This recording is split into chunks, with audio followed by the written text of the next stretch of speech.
Pancaliak kepada barih adat. Orang Minang, adat Minang, tradisi Minang, budaya Minang, di dalam memandang kehidupan masa depan, memandang kehidupan kemuka, sebenarnya seluruh persoalan itu adalah siap. Adalah siap, salah satu diantaranya itu adalah ketahanan pangan. Di dalam alam Minangkabau, ketahanan pangan itu dibagi dalam 3 kelompok. Yang pertama kelompok kaum, yang kedua kelompok mandeh, dan kelompok istri sebagai individu dalam keluarga betih.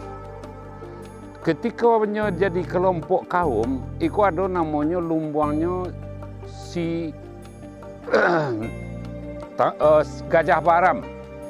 Gajah Maharam atau Gajah Batanang, itu gunanya untuk memperbanyak arato pusako dalam kaum. Tujuan utamanya makanya bernamanya Gajah Maharam. Termasuk Gajah Maharam dipakai ke dalam alek-alek kaum, apapun kegiatan kaum. Kalau bersangkut jo finansial, lumbuang Gajah Maharam lah yang lebih berfungsi daripada lumbuang-lumbuang yang lain. Kemudian ada lumbuang namanya si Tinjau Lawi. Itu masih punya kaum, tapi nan si Tinjau Lawi pancaliak dagang nan Jawa, peninjau dagang nan Nampiang.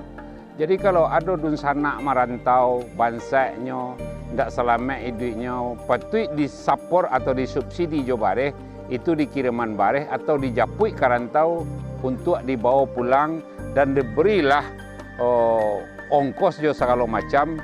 Yang bertindak untuk itu adalah lumbuang si Tinjau Lawi tadi. Kemudian di dalam si Tinjau Lawi gojo, di dalam Gajah Batanang atau Gajah Maharam gojo, ada lumbuang pendamping cik lai, namanya lumbuangnya si Tangguang Lapa. Si Tangguang Lapa itu untuk makanan tiap hari di dalam kaum. Ketika salah seorang anak atau 2 anak lah kawin, tapi nyo masih tinggal di rumah gadang, itu pasti dimakannya padi bersama, jo induknya, jo mandehnya, jo neneknya, nyo alun ke pisah-pisah buat anak lai, kalau nyo masih serumah. Kemudian nansi Tangguang Lapa ko juga penyapo orang lalu. Jadi nilai kesantunan, nilai sosial di dalam masyarakat Minangkabau itu lah diawali saja dari tatanan adat itu sendiri. Orang lalu pun tidak tentu sukunya, tidak pilih bangsanya, itu bisa disapo ke rumah untuk makan. Ketika rumah gadang dan punya lumbuang 3 tadi, ketika menjadi lumbuang keluarga betih dan kita urai dari sabut dari awal tadi bahwa setiap anak nan lah dikawinkan, nyo punya kaciolo cek namanya kapuk kaciak. Kapuk kaciak kalau tanah nak sadang atau ndak ada tampek membuatnya, kapuk-kapuk ketek itu tetap saja dibuat di atas rumah tu atau dalam kandang, babuan kapuk, babuan tingkah atau lapiak kasa diatur aja dijahit atau apa tu ditagaan diisi padi di dalamnya. Itulah simpanan-simpanan bagi orang Minangkabau dan diiringi dengan pitua. Kotiko adohnya tidak dimakan, lah adohnya baru dimakan. Jadi ketika musim pacaklik, kemarau atau apapun namanya, nah barulah bertindak kapuk kaciak ko atau baru bertindak si Gajah Batanang ko atau lumbuang dari keluarga besar tadi. Jadi begitu harmonisnya hubungan itu. Kalau salah seorang ibu nanado di rumah tu beranak-anak, nyo ingin membeli sesuatu, nyo ingin mendapatkan sesuatu, anda dipergunakannya lah adalah hasil dari kapuk kaciaknya itu sendiri dan untuk membiayai kehidupannya. Di dalam rumah tangga per ibu tadi, ibu nan banyak ampe atau 5, itu juga ada cek simpanan namanya yang dimulai dari awal namanya bareh ganggaman. Jadi setiap ibu-ibu di rumah tangga itu di Minangkabau, setiap nyo kaba masak, atau nyo ambil seganggam, nyo masukkan pada satu tampek. Dan itu pun bisa disidakahkan ke orang fakir lalu atau ke pakih-pakih orang mendoa dan segala macam. Itulah gunanya sebagai persoalan finansial nan lah dikoordinir secara baik di dalam alam Minangkabau. Ketika dihubungkan dengan keadaan COVID, new normal atau membiasakan juga kebiasaan baru dari anjuran-anjuran pemerintah, sebenarnya kalau awak lihat di luar kota Sumatera Barat, di luar kota-kota yang ada di Sumatera Barat, artinya di perkampungan, di kabupaten, sebenarnya orang Minang tidak gampang je COVID. Dek karena nyolah punya persiapan tadi. Persoalan finansial tidak gampang dong, karena lah ada persiapan-persiapan sebelumnya. Itu pun aku malah masih banyak orang-orang Minang di kampung pun nan bisa memberi dan bisa membantu orang lain karena mereka lah punya persiapan ke arah itu. Tambahan lain, kalau dihubungkan dengan COVID tadi, persiapan orang Minang dalam soal pangan tadi, termasuk lawak pawa.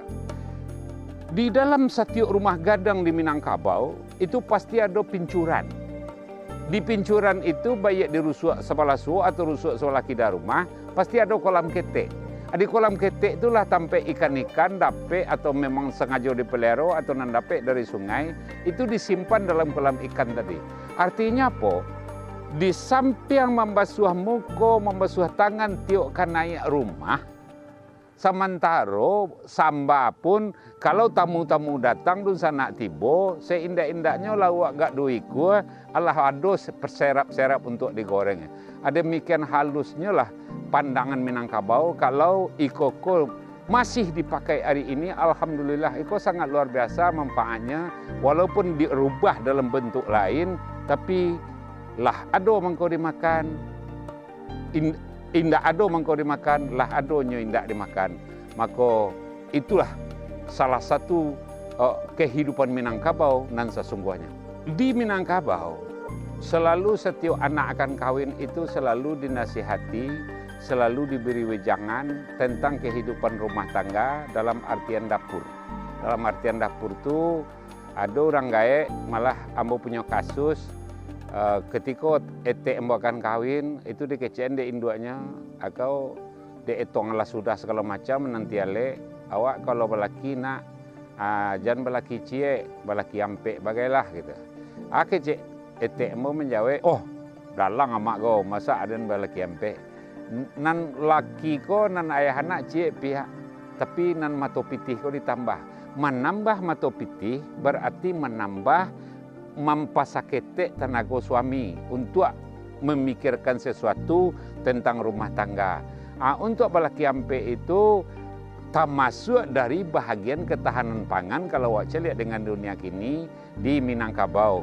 Salah satu contohnya, di pekarangan sabalik rumah itu bisa wak tanam sarai, saldari, ruku-ruku, kunyit, bawang perai, segala macam nan kamambali 5.000 seminggu itu awak tanam. Termasuk daun salam. Itu kan mambali. Akhirnya kalau iko awak selamatkan dan iko ditanam, alhamdulillah itu kan minimal kalau 5.000 seminggu, 2 sampai minggu sebulan berarti lah 20.000. Berarti itu pun basangkut juga ketahanan pangan. Namanya ikonan untuk individu ketika si salah seorang akan kawin, tapi untuk manfaatnya terhadap kawan suwok kita malah awak nan serumah. Kalau tanaman itu subur dan selalu diambil, itu akan memberi manfaat terhadap lingkungan dan ada di rumah. Manfaat terhadap lingkungan, manfaat kebersihannya karena ulah ditata secara rapi penanamannya dan disalo jo bungo cek-cek, keindahannya juga akan muncul. Itulah Minangkabau dalam konsep-konsep dunia tradisi.